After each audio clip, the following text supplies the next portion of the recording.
隊工作中，係咪啊？上一次就係警方就係試過咁嘅情況之下，身份證咧直上雲端咧，又話警方咧又話將你啲資料咧發放上大氣電波喎，咁點算啊？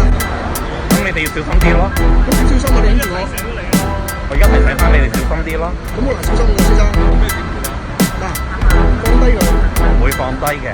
我而家問你使用合適嘅武力。請問係咩原因用武力嚟到？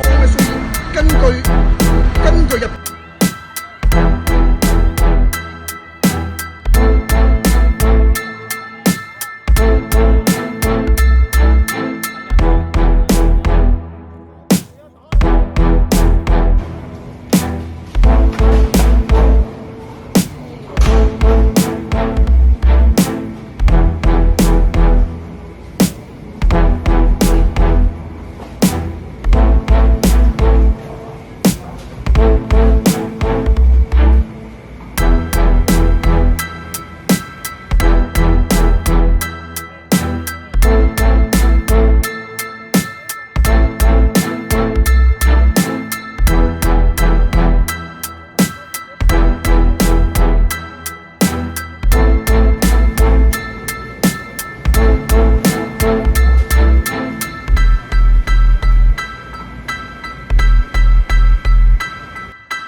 記得直，解信。